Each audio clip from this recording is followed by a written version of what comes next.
For thousands of years, the Nile has been the lifeblood of northeastern Africa, a ribbon of water carving its way through arid lands and bringing hope to millions who depend on its flow. Its waters have witnessed the rise and fall of empires, the birth of agriculture, and the daily rhythms of countless generations.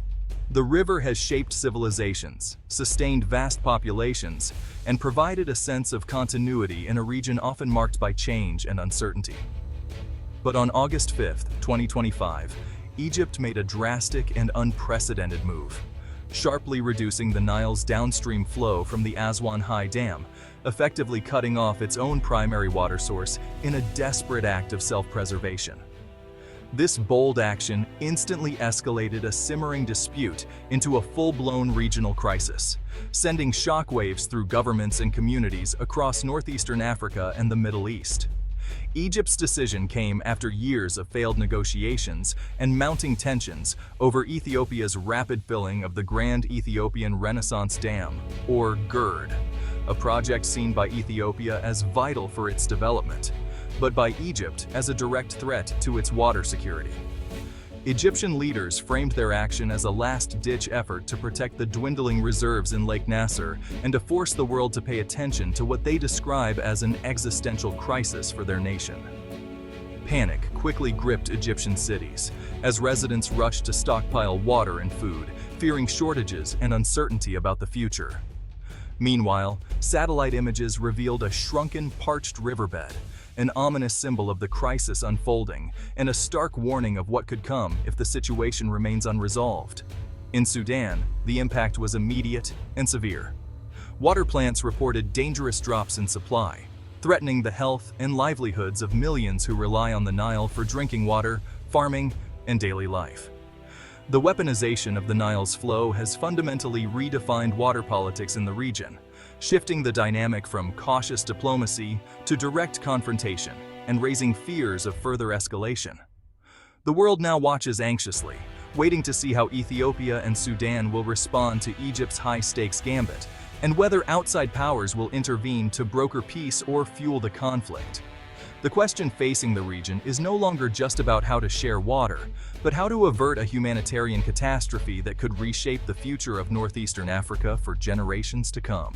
The Nile, stretching over 6,650 kilometers, is the world's longest river, snaking its way through deserts, mountains, and lush valleys.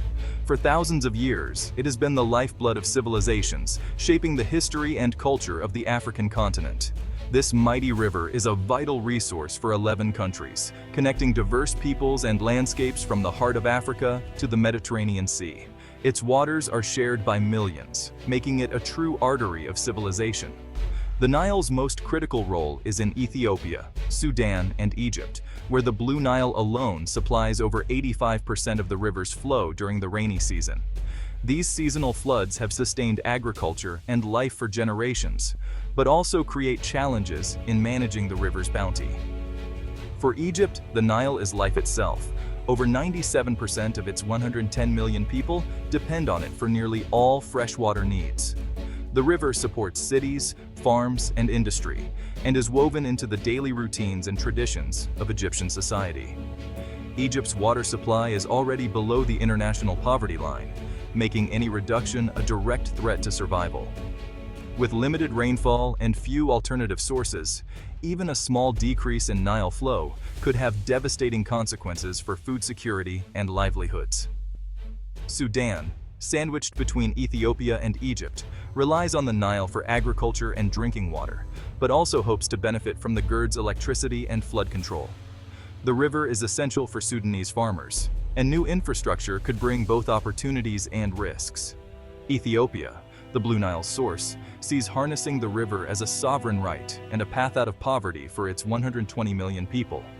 For many Ethiopians, the Nile represents hope for a brighter future, with access to power and development. The GERD is central to Ethiopia's ambitions, promising electricity and economic transformation. It stands as a symbol of national pride and a catalyst for progress, aiming to lift millions out of darkness and drive industrial growth. At the heart of the conflict is a delicate balance: Egypt's dependence on the Nile for survival versus Ethiopia's quest for development and prosperity. the future of the river, and the millions who rely on it hangs in the balance. The GERD, a massive dam on the Blue Nile near Sudan's border, has fueled regional tension since construction began in 2011. Ethiopia insists on its right to fill the dam without external approval, while Egypt and Sudan demand a binding agreement to protect their water security. Years of negotiations have failed, with Ethiopia unilaterally filling the reservoir and Egypt and Sudan decrying violations of international law. The dispute escalated in 2025 when Ethiopia announced a more aggressive filling schedule during a drought, alarming Egypt. This final move by Ethiopia triggered Egypt's drastic decision to control the Nile's flow at Aswan, plunging the region into crisis. The standoff is now a test of sovereignty, survival, and diplomacy.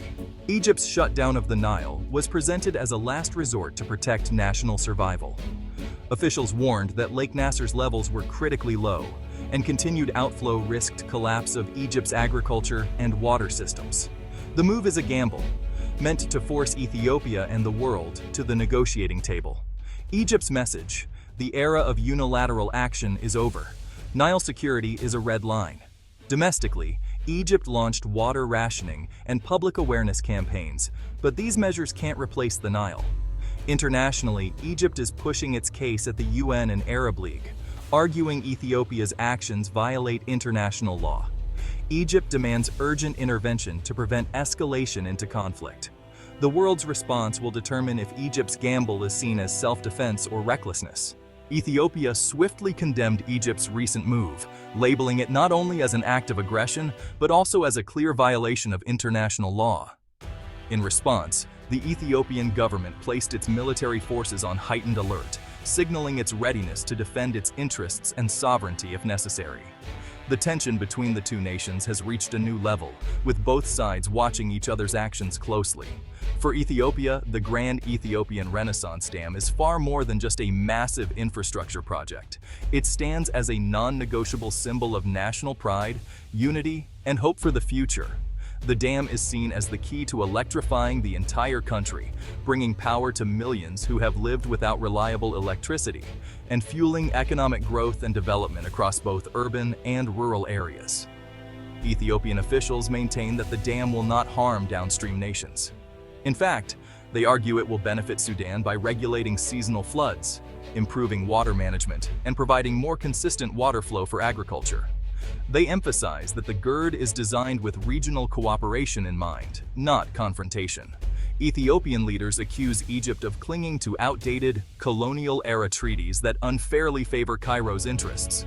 They claim Egypt is exaggerating the threat posed by the dam for political leverage, using fear to rally domestic and international support against Ethiopia's right to develop its resources. Ethiopia has refused to halt the dam's filling, instead rallying its people around the project as a unifying national cause. The government has rejected all calls for outside intervention, insisting that the dam's completion is a matter of national destiny and self-determination. Ethiopian engineers argue that Egypt's demand for a shutdown is unnecessary and alarmist. They point out that Lake Nasser, Egypt's massive reservoir, currently holds several years' worth of water reserves, providing a significant buffer against any short-term fluctuations caused by the dam's filling. Ethiopia continues to insist on the principle of equitable and reasonable use of the Nile's waters. While it remains open to ongoing negotiations and dialogue, the government has made it clear that it will not accept any Egyptian veto over its development ambitions or its right to utilize its natural resources. The standoff has now become a true battle of wills, with both Ethiopia and Egypt refusing to back down. The world watches as the two nations remain locked in a tense diplomatic and technical struggle, each determined to secure its future on the Nile. Sudan is the immediate victim of Egypt's Aswan shutdown, facing a water crisis from both north and south. Water treatment failures in Khartoum left millions without drinking water within hours. Sudan's government, divided between pro-Egypt and pro-Ethiopia factions, is now forced to side with Egypt out of necessity. The agricultural sector is threatened, raising fears of food shortages in an already unstable country. Disrupted river navigation and reduced hydropower have compounded the crisis. International aid agencies warn of a looming humanitarian disaster. Sudan now demands a binding tripartite agreement and has joined Egypt in calling for UN intervention.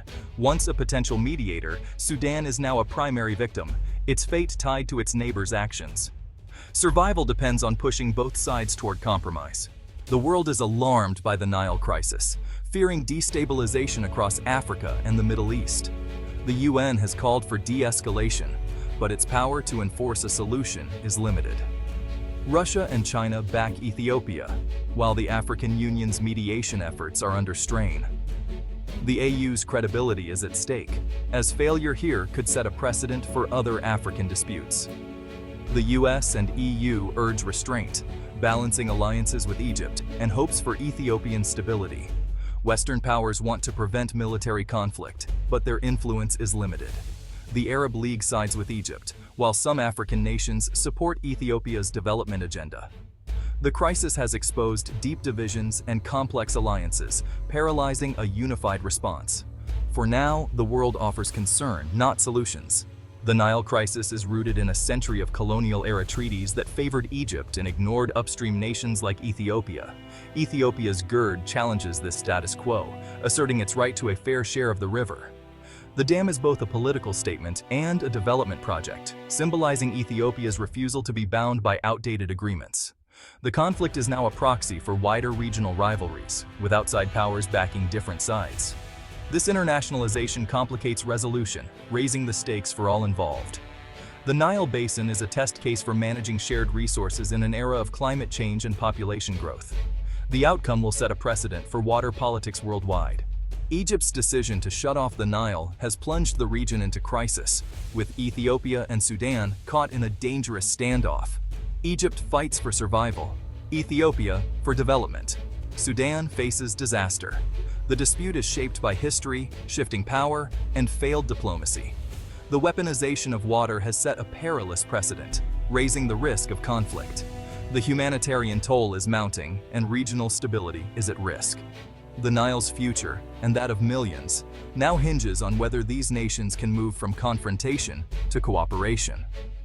The answer will shape the fate of the river that has sustained civilizations for millennia.